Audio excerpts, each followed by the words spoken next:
Jangan lupa like, komen, subscribe, dan bunyikan loncengnya agar setiap saya upload video kalian mendapat notifikasinya dan agar video ini dapat bermanfaat bagi semua pihak. Ingat, like ya. Assalamualaikum warahmatullahi wabarakatuh. Kali ini kita akan mempelajari kelas 5 tema 1 organ gerak hewan dan manusia, subtema 3 lingkungan dan manfaatnya, pembelajaran 5. Lani dan ayahnya masih berada di tempat produksi gerabah. Ada satu yang menarik perhatian Lani. Lani pun mencoba mencari tahu. "Kak, bentuk gerabahnya unik sekali. Gerabah ini berbeda dari yang lain," ujar Lani penasaran. "Oh iya, Dik, gerabah ini sengaja dibuat berbeda dengan bentuk yang tidak biasa," jawab Kak Soleh, pengrajin gerabah. "Kalau tidak salah, bentuknya mirip piala. Di atasnya ada yang berbentuk bola," tebak Lani. "Benar sekali, Dik. Memang ini adalah piala yang akan diberikan kepada juara pertama turnamen bola voli tingkat kecamatan," kata Kak Soleh. "Tapi kenapa harus dari gerabah, Kak?" tanya Lani. "Ya, karena gerabah telah menjadi ciri khas dan identitas kecamatan ini. Lebih dari 60% masyarakat bermata pencaharian di bidang gerabah, mulai dari pekerja, pedagang, sampai pengusahanya," jawab Kak Soleh. "Oh begitu, bagus sekali, Kak," puji Lani. "Oh iya, apakah kakak juga bisa bermain voli?" tanya Lani. "Kebetulan kakak adalah kapten tim bola voli kecamatan. Oleh karena itu, kakak juga menjadi panitia turnamen bola voli kali ini," jawab Kak Soleh. "Wah, hebat sekali," kagum Lani. "Berarti kakak selalu menyiapkan kondisi tubuh jika sewaktu-waktu harus ikut bermain bola voli?" tanya Lani. "Iya Lani, kakak tetap rajin berolahraga untuk menjaga kelenturan otot-otot seluruh anggota badan agar tidak mengalami cedera pada saat kakak bermain bola voli." Nah, dari bacaan ini dapat kita simpulkan ada dua kesimpulan ya. Yang pertama itu setiap daerah selalu memiliki ciri khas masing-masing, dan yang kedua kita harus berolahraga agar otot-otot kita itu bisa bergerak atau bisa mengalami kelenturan. Nah, kurang lebih seperti itu. Ayo mengamati macam-macam kelainan gangguan atau penyakit otot manusia. Ada hipertrofi. Nah, hipertrofi kelainan otot yang memperbesar dan menjadi lebih kuat karena sel otot diberikan kegiatan atau aktivitas yang terus-menerus secara berlebihan. Atrofi kelainan otot yang mengecil, lemah, fungsi otot yang menurun. Hal ini disebabkan adanya penyakit polimilitis yang dapat merusak sel saraf pada otot. Stiff atau kaku leher, kelainan otot karena adanya peradangan otot trapesius leher akibat gerakan yang menghentak secara tiba-tiba atau salah gerak. Tetanus, kelainan otot yang disebabkan adanya infeksi bakteri Clostridium tetani. Tetanius menyebabkan otot menjadi kejang-kejang. Nah, kurang lebih seperti ini ya. Dari kelainan otot ini, mana yang sering kalian alami? Kalau saya, yang sering saya alami adalah kaku leher.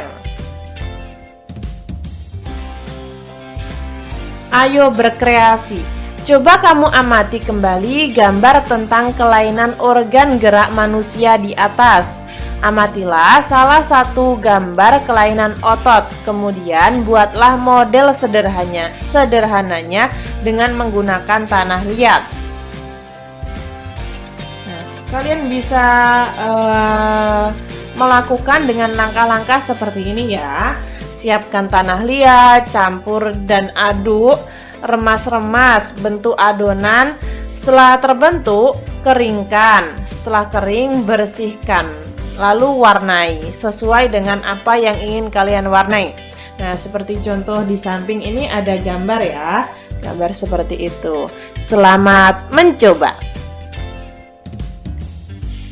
Mencegah adalah lebih baik daripada mengobati. Dengan pengetahuan atau dengan mengetahui berbagai kelainan dan gangguan pada otot manusia beserta penyebabnya, kita jadi bisa lebih berhati-hati dalam melakukan setiap gerakan dalam suatu kegiatan. Nah, ini seperti slogan ya. Mencegah itu lebih baik daripada mengobati. Oleh karena itu, kita harus berolahraga setiap harinya agar otot kita lentur. Di sini saya pakai bahasa yang mudah difahami saja ya, teman-teman. Lalu ada ayo membaca, ada bacaan pada halaman 172, salah bantal. Sudah 2 hari ini leherku sakit, kepalaku tidak bisa menengok ke arah kanan secara lurus atau ke belakang. Setauku ini penyakit salah bantal. Apa itu salah bantal? Ketika bangun tidur, ada orang yang pernah mengeluh lehernya sakit dan tidak bisa digerakkan. Biasanya hanya menoleh ke sisi tertentu saja atau dapat menoleh ke sisi tertentu saja, ke kanan atau ke kiri. Keluhan tersebut kerap kali diistilahkan sebagai leher tengeng atau nyeri leher. Menurut Dr. Melia Waryanto, salah bantal adalah suatu penyakit yang sering terjadi pada saat bangun tidur, di mana leher terasa kaku dan tidak bisa digerakkan ke kanan dan ke kiri. Penyakit ini sebenarnya disebut dengan torticollis. Tengeng atau torticollis adalah penyakit di mana posisi dagu tidak sejajar dengan tulang dada, paling atas atau depan. Dagu hanya bisa miring ke kiri dan ke kanan. Kejadian ini bisa terjadi dan dialami oleh siapa saja. Anak-anak, orang dewasa, maupun orang tua dapat mengalaminya. Rasa nyeri pada leher ini bisa berdampak pada terganggunya aktivitas sehari-hari. Pada sebagian khusus, hal ini seringkali tidak dipermasalahkan atau dikhawatirkan. Akan tetapi, tidak sedikit pula orang yang menjadikan kondisi ini sebagai suatu keadaan yang sangat mengganggu.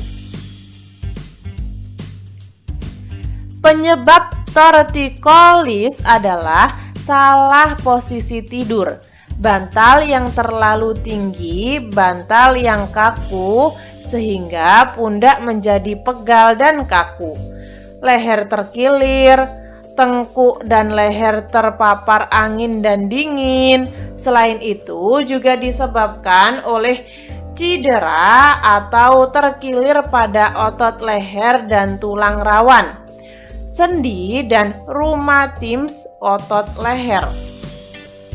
Nyeri leher juga bisa muncul karena aktivitas terus-menerus yang dilakukan dalam waktu yang lama, salah posisi duduk, dan terjadi kecemasan atau stres.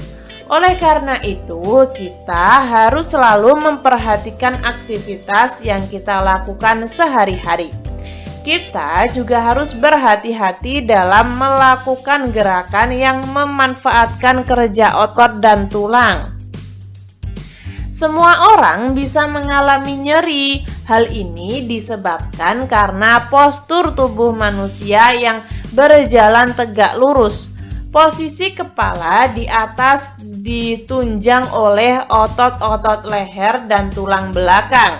Jika otot-otot penyangga kepala tidak kuat dan tidak berada dalam posisi yang baik, maka bagian atas dari tulang belakang akan mudah tertarik dan menimbulkan nyeri.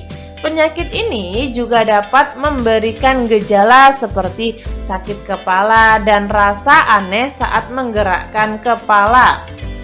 Apabila sudah terkena atau terkena penyakit salah bantal, sebaiknya segera diobati dengan cara dipijat. Namun dalam memijat harus dilakukan secara hati-hati. Jangan sampai justru menimbulkan masalah lain seperti salah urat.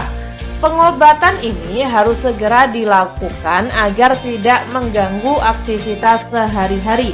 Di sini siapa yang sering mengalami sakit bantal? Ada? Selain dengan memijat, sakit nyeri pada otot leher dan otot-otot pada bagian tubuh lainnya dapat diobati dengan menggunakan obat-obatan khusus untuk otot. Banyak macam dan jenis obat untuk sakit otot.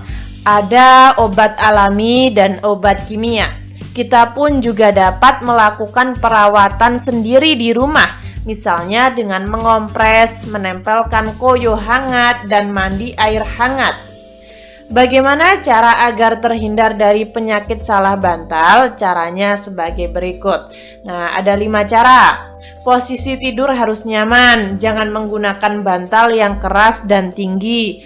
Jangan tidur dengan memakai kipas angin. Pada saat tidur sebaiknya tidak satu posisi saja, artinya bisa miring ke samping kanan, samping kiri, dan lain sebagainya.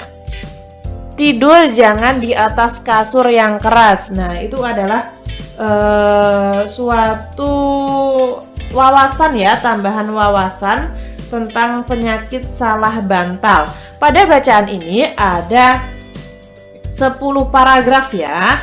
Nah, dari 10 paragraf ini nantinya kita akan mendapat tugas mencari ide pokok. Pada pembelajaran sebelumnya, khususnya pada subtema 1, saya selalu hampir menayangkan bagaimana cara mencari ide pokok dan apa sih itu ide pokok. Saya sudah sempat menerangkan. Nah, di sini saya tidak mengulanginya lagi untuk bagaimana cara mencari ide pokok. Namun saya langsung menunjukkan ide pokok pada paragraf 1 itu apa, paragraf 2 apa. Nah, seperti ini paragraf 1, 2, dan 3. Nah, ide pokok adalah suatu gagasan utama dalam paragraf, atau bahasa yang mudah difahami adalah permasalahan dalam satu paragraf tersebut. Kurang lebih seperti itu. Paragraf 4, 5, 6, 7. Kak, kok banyak banget sih tulisannya? Nah, untuk kelas 5 ini kalian harus rajin-rajin menulis ya teman-teman. Tidak boleh bermalas-malasan.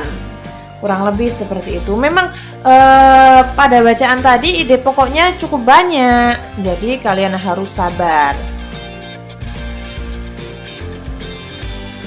Paragraf 8, 9, 10. Ini ada pada halaman 175. Namun di buku kalian itu bentuknya kolom ya. Kalau di tempat saya bentuk seperti ini agar tulisan saya lebih jelas dan terlihat ketika dibaca. Paragraf 8, ide pokoknya, bila sudah terkena salah bantal ada baiknya segera diobati dengan cara dipijat. Kurang lebih seperti ini.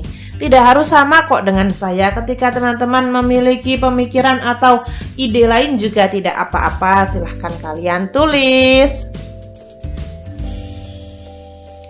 Ayo berkreasi. Kamu telah mengetahui beberapa aktivitas dan gerakan yang salah dapat menyebabkan gangguan pada otot manusia. Sekarang coba pilihlah satu aktivitas atau gerakan yang dapat menyebabkan terjadinya gangguan pada otot manusia. Pilihlah aktivitas atau gerakan yang terjadi sehari-hari, yang kamu atau orang-orang sekitarmu alami. Kamu susunlah menjadi sebuah cerita dan sajikan ke dalam bentuk komik. Masih ingatkah kamu apa itu komik? Kamu telah mengetahui beberapa aktivitas dan gerakan yang salah dapat menyebabkan gangguan pada otot manusia. Nah, ini seperti yang atas ya. Sepertinya saya salah ketik ini yang bawah.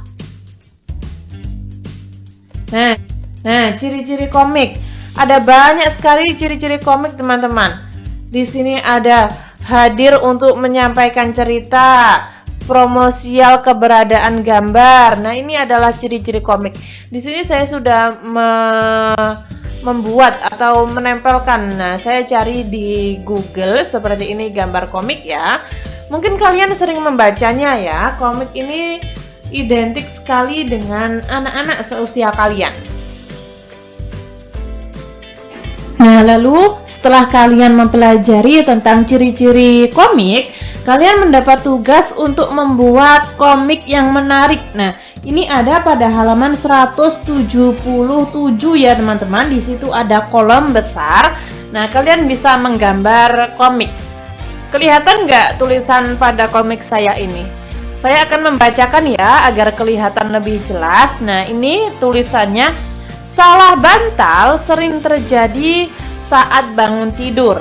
Ini tulisannya, apa penyebabnya, Ben? Benny menjawab, penyebab salah bantal adalah salah posisi tidur. Lalu, apabila sudah terkena salah bantal, sebaiknya segera diobati.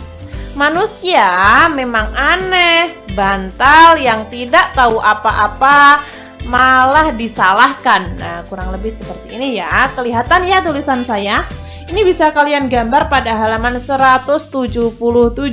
Ketika tidak muat, kalian bisa menggambar di buku gambar kalian masing-masing.